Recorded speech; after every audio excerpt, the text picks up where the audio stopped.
The truth is that when we make small ass decisions in real time, it's causing decision fatigue. I think this has become a really evident thing for so many of us, especially after the pandemic, because not only are we working from home, but we just had to make decisions a lot differently, right?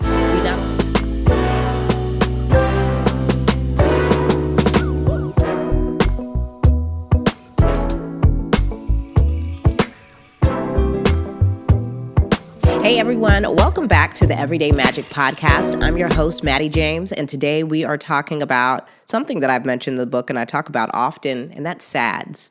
The SADs are taking your joy, and you know how I feel about joy. It's a priority around here, and you also know how much I love an acronym. So what is a SAD? Well, a SAD is a small ass decision. And anytime we're making these SADs, we are often doing it in real time, which is why we are completely and totally depleted, not only at home, but also at work. And I want to talk about how we can make these SADs actually not a SAD and just make it ahead of time. Because whenever you make a small decision that consistently happens, whether it has to do with food or whether it has to do with what you're wearing or a number of other things in our everyday lives, they're no longer SADs. They become things that we've actually decided ahead of time and we've made a new standard or routine around it. And then that way we don't have negative feelings and we're not depleted by it as well.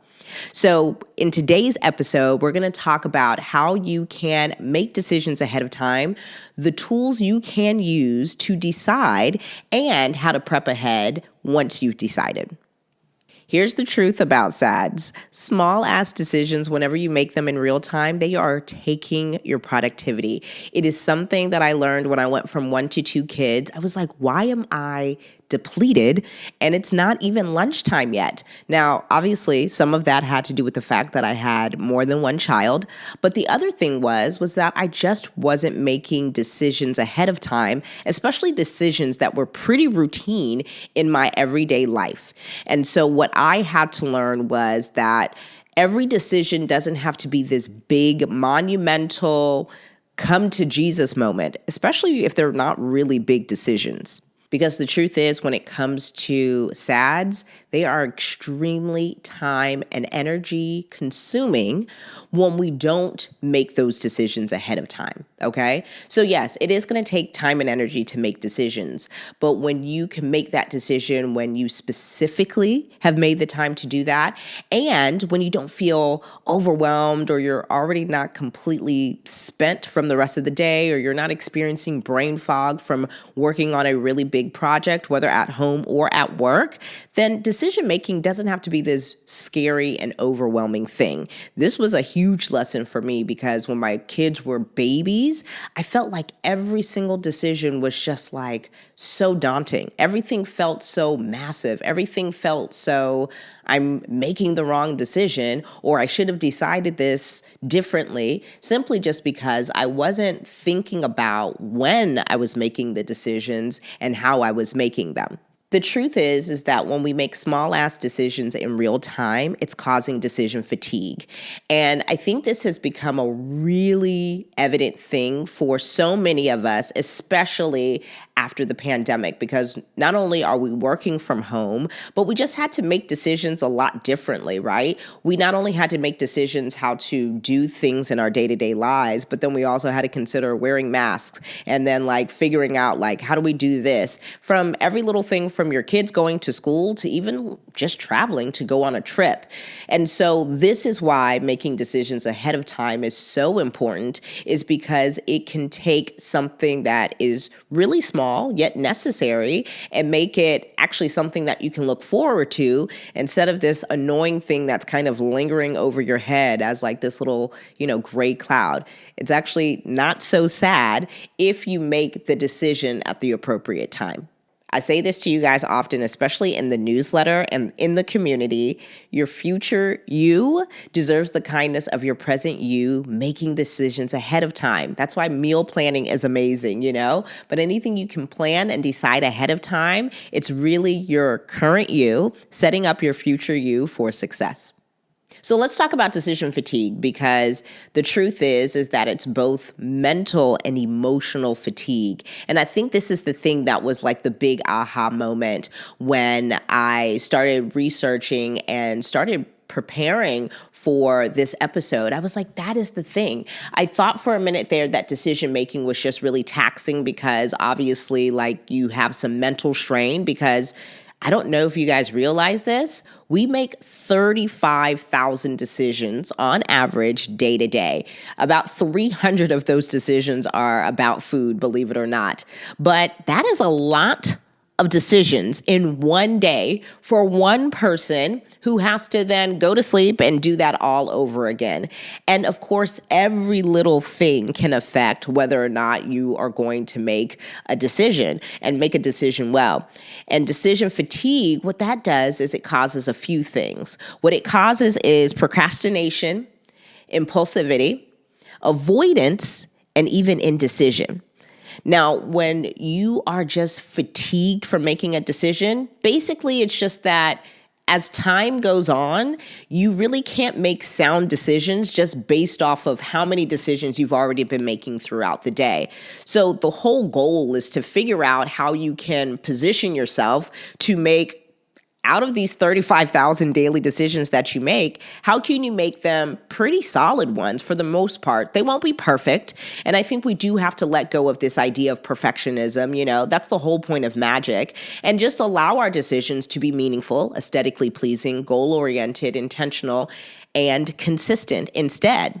When you're focusing on what matters when it comes to your decisions, first and foremost, you're going to make a lot less decisions, right? And so what happens here is that you're not going to try to avoid making these decisions. This is what decision fatigue does. It makes you avoid it, or it makes you delay making the decision at all.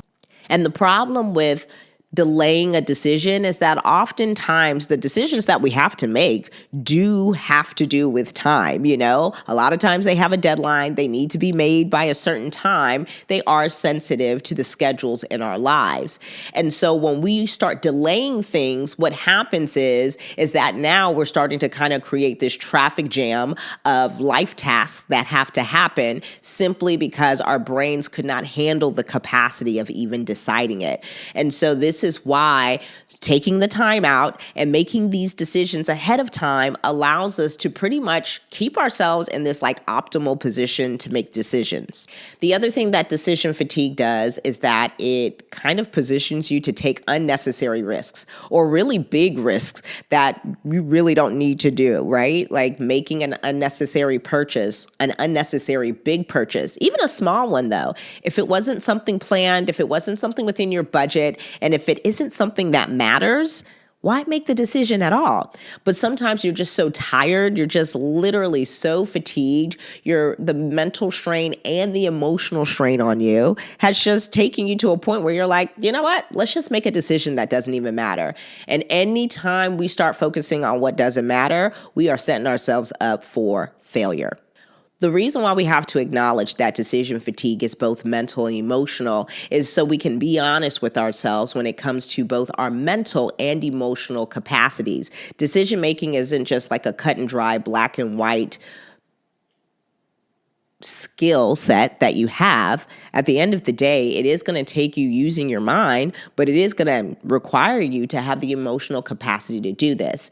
And so this is why it's important for us to figure out what those solutions are. So when we are getting to a point where we're starting to exceed our capacity, both mentally and emotionally, we can say, you know what, these are the tools I need to use, or you know what, I need to make a decision by a certain time. So let's talk about like the 3 solutions that allow us to make decisions a lot better and allow us to make them ahead of time so they're not sads and we can have the joy back in our day-to-day lives. So first things first, you've got to make space to decide ahead of time. You have to make space. You've got to make space in your day. Does decision making, especially for small decisions, have to be this hour-long process? Not at all. But you do have to be deliberate with making space in your schedule to make decisions. This is why I talk about that thinking time is massive. Thinking time in the morning is amazing. In fact, they did a study that They studied a bunch of people. I believe it was a study of 2,000 people. They studied people who considered themselves morning people and another group who considered themselves evening people. And they allowed them to go through the day and to do things, right? And they allowed them to have a specific time, the morning people in the morning and the nighttime people at night, to make decisions. And it turns out that every single person in the study made better decisions in the morning. Every single person, doesn't matter if you are considered a nighttime person, doesn't matter if you're considered a morning person, doesn't matter your gender, doesn't matter your location of where you live, typically everybody is going to make better decisions in the morning. In fact, your brain is actually pretty clear anywhere between 1 to 2 hours after waking. So that's usually when you want to go ahead and make those decisions. The reason why for this is that your circadian rhythm is at a really stable level, right? So daylight has been consumed in your body for a few hours now. And anytime our bodies consume daylight, we just operate a lot better. You are operating in optimal capacity when you are in the daytime. That's just a fact, right? Whether you consider yourself someone to be an early riser or somebody who's a night owl, you're just going to make better decisions in the morning. So any decision you have to make, big or small, you want to go ahead and do that in the morning. The number one thing I want to suggest to you is to discover your ideal deciding time, your IDT, right? So you know how we have Eastern time and we have Western time? I think we should all be paying attention to our deciding time. I think a lot of us don't realize that we decide things a little bit better maybe after we have sent the kids off to school, right? Maybe we have had our workout and the blood is flowing and, circulating really well through our brains and throughout our bodies. Everyone's body is different and everyone's personality is different. But for the most part, if you can identify when the last time you made a really good decision was and figure out how you can rinse and repeat that, that's basically going to allow you to discover your ideal deciding time. So I really want you to pay attention. I would even journal for the next week and just recognize okay, these are the decisions I had to make, or this is what I decided ahead of time. And I noticed I made this decision when, and I wasn't stressed, or I felt a little stressed. I felt a little strained. I think it's really important to be honest when you're tracking this so you know how to rinse and repeat what worked for you and how to omit what didn't work for you. For me, I've noticed that as soon as the kids are out the door and I'm no longer doing a bunch of tasks that have to do for other people, I usually can have a moment of silence. Anything that allows me to have uninterrupted time is a good time for me to make decisions, especially in the morning. If I go ahead and I start working on tasks, it's kind of hard for me to stop and have to decide again. So for me, I really like to make my decisions, the really, really small ones. I like to make those in the morning, even if it's for the following day. Oftentimes it is. I like to do that versus at night. I'm just completely wiped out. By 8:30 p.m., I am done for. I just cannot do it. Of course, if I need to, just because I did not do it ahead of time during the day, I absolutely will get it done. But once the kids are down and my body starts to relax because it's nighttime, I get in the bath, I'm not thinking about anything but getting in that bed after the bath. So for me, I really like to make sure that usually within those first couple of hours of being up and sending the kids off to school, and before I start to get into my work tasks for the day, I like to make decisions for whatever I need to do for the day or whatever I need to do throughout the week or even the following week, depending on what my schedule looks like and depending on my cycle. Speaking of cycle, your cycle absolutely has everything to do with how you make decisions, okay? So we all have become familiar lately. Recently, we've all become more familiar with the 4 stages of your cycle, right? Of course, there's menstruation. Of course, there's follicular, there's luteal, and there is ovulation. And so you want to make sure that you're paying attention to what phase of your cycle that you're actually in, because When you know that, you'll know what your hormones are actually doing at the specific time of your cycle. When it's the week of your period, you're really just about no stress. So you're just going to make decisions based off of that. So a lot of times that will either be delay or it might even be avoidance. And it's important for you to understand why your cycle could create decision fatigue if you didn't get the chance to decide ahead of time. But if you have put yourself in the position to decide ahead of time, because you're in the week of your period, you're going to make decisions where you're like, you know what? I don't want to be stressed by it and stuff like that. In fact, I might just delegate it to somebody else. So you will make a decision, but in a way that is just like, you know what? Get the stress away from me. Versus, when it's your follicular week, especially towards the end of like your follicular phase, man, you are just feeling happy about everything. Everything is wonderful. Everything is rainbows and roses and everything is great. Girl, when I'm in my follicular week, everything is great. I'm like, yes, you know what? I'll record a podcast this week. It's fine. Everything's good. Yeah. And after that, I'll pick the kids up from school. And you have to be realistic with yourself. It's like, okay, is that something I actually have the capacity for? Or am I saying that because my hormones are just doing their thing and I feel good?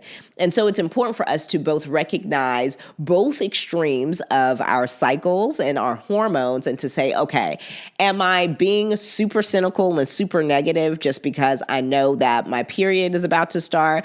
Or am I just feeling really good and I'm ovulating and I'm just like going through everything, right? Maybe it's the end of your follicular week or maybe you're ovulating, which is when we tend to be a lot more positive, right?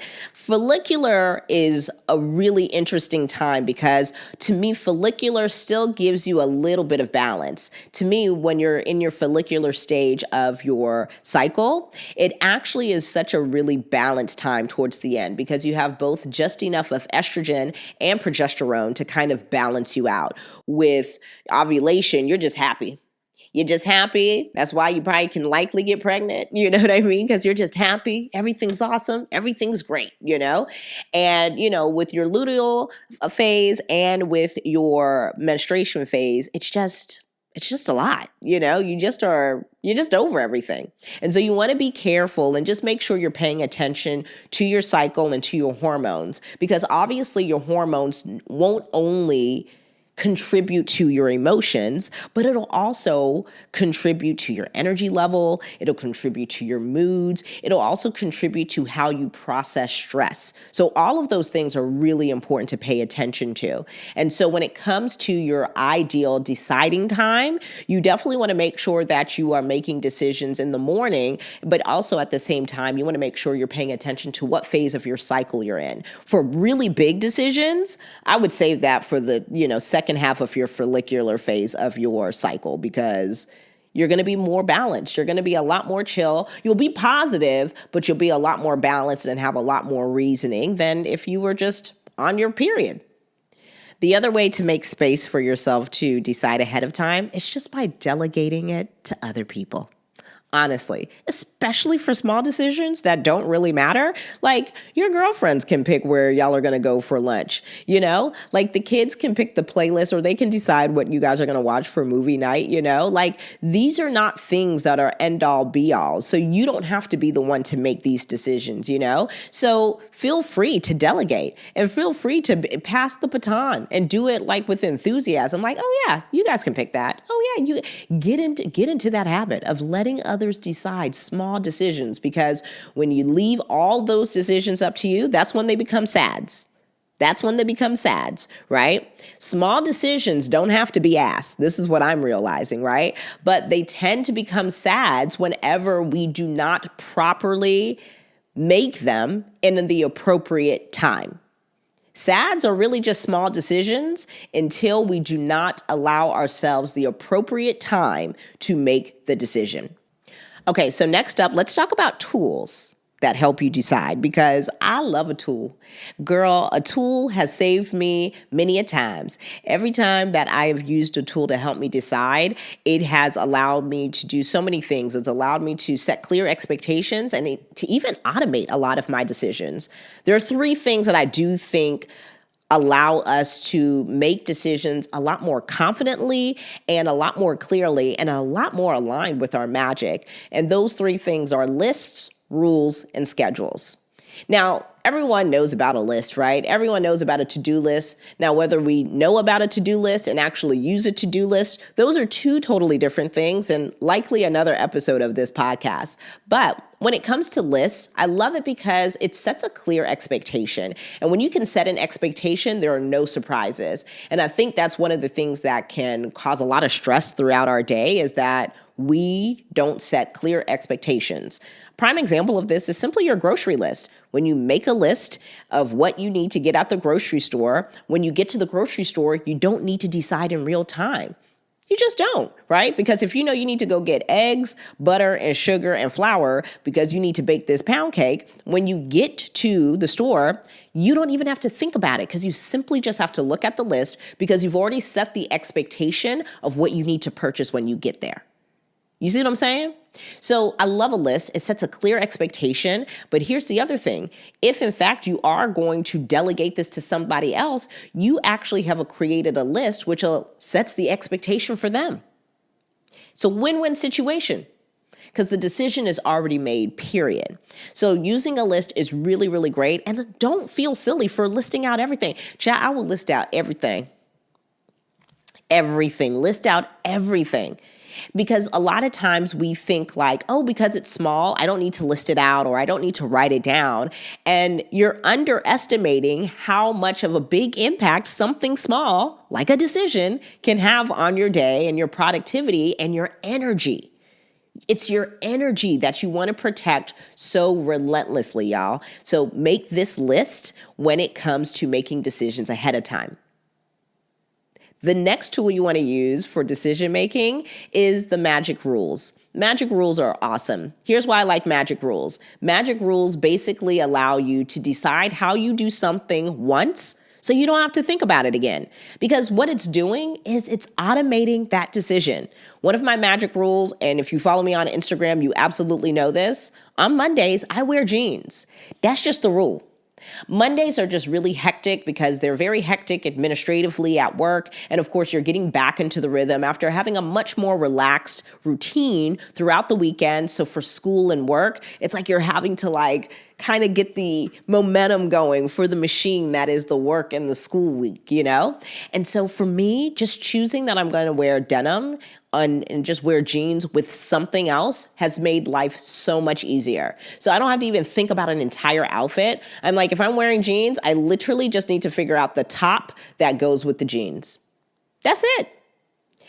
I have decided once what I am going to be wearing on Mondays pretty much until I change my mind. But if I can help it, forever. On Mondays, I wear jeans. Life is simpler. Does this mean that on Wednesday I don't wear jeans? Not at all. But on Monday, I don't even have to think about it because Monday already causes me to have quite many heavy lifts, both in my home and in my work life. So create your magic rules. What are magic rules that you could put in place that would make things a lot easier? Another magic rule I have is that I both meal plan and write out my grocery list for the weekend on Thursdays. I do this for a number of reasons because when you get into the weekend, that rhythm starts to be a little bit different. On Fridays, I typically go out on date nights with Chris. And so for me, once I'm in date night mode and then I'm into weekend mode and stuff like that, I don't really want to have to stop having fun or being present in those moments to make that decision. And so if I can make decisions on Thursdays that are going to shape what my weekend looks like, oh my gosh, it's a win-win situation. And so that magic rule really does save me so much stress. It saves me time and it absolutely saves my energy, which you definitely just need a lot more of on the weekends because the kids are home. Last but not least, when it comes to tools that are going to help you make decisions, is you want to create schedules. Schedules are really amazing because they're going to set deadlines. So the reason why I really like this is because I am not great at deadlines. I am not great at times. And so when I can set a schedule, especially if I can get somebody else involved, I can put it on my Google Calendar. It's a way that something else can hold me accountable. That's not me, because when it comes to accountability with time, I'm not so great at that. So I'm going to use a Google Calendar, or I'm going to be like, Chris, can we make this decision by Tuesday? Or I'm going to tell, Chrissy on my team or Shaq on my team, like, hey, can we get this done by here? Let's talk about this then, and setting those schedules, set a deadline.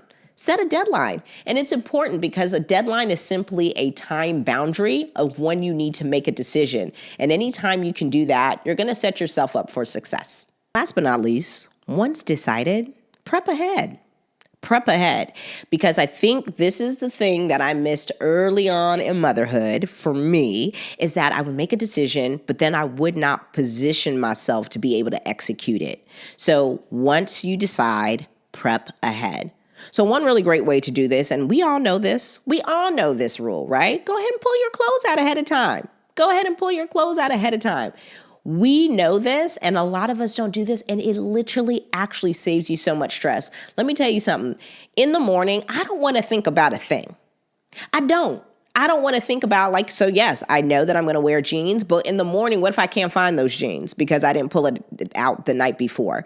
I don't want to think about a thing in the morning. Prepping ahead simply puts your decision in autopilot. That's why I love prepping ahead. So pulling your clothes out, getting the kids to pull their clothes out, all of those things really do help. And they're super small things. They're things we already know. And y'all know me, I will rehash a super practical piece of advice that we know, but we don't do just because it seems so simple. The thing is that it becomes a really good piece of advice once you actually apply it.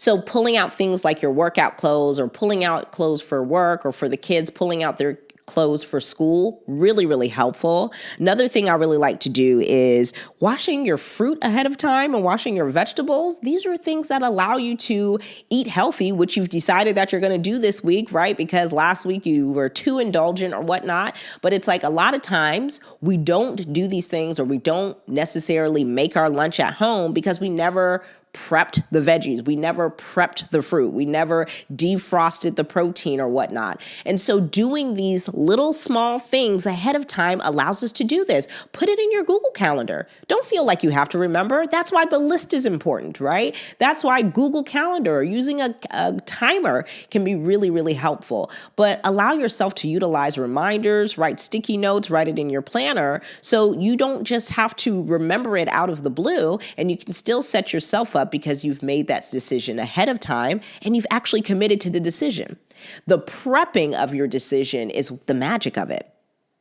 One of my favorite things to do is mise en place, which is literally taking everything and just positioning it for what you have to do. You do it a lot of times in cooking because if I'm not mistaken, it's a French cooking approach to prepping ahead of time, right? So if you guys are going to do spaghetti, go ahead and fill your pot up with water and just sit it on the stove. You know what I mean? Take out all the seasonings that you're going to do with your meats, keep your meat refrigerated, of course, but all of that, just have it on the counter. So when it comes to going to cook dinner, guess what? You've literally set yourself up for success. So not only have you decided what you guys are going to eat for dinner, you've literally positioned yourself for success because you've done mise en place and you've put everything out, except for your meat, of course, to get dinner done. So simple, small, yet practical things like that really allow you to make decisions in a really productive way, in a way that doesn't suck up your time and energy, and in a way where you can use tools and not have to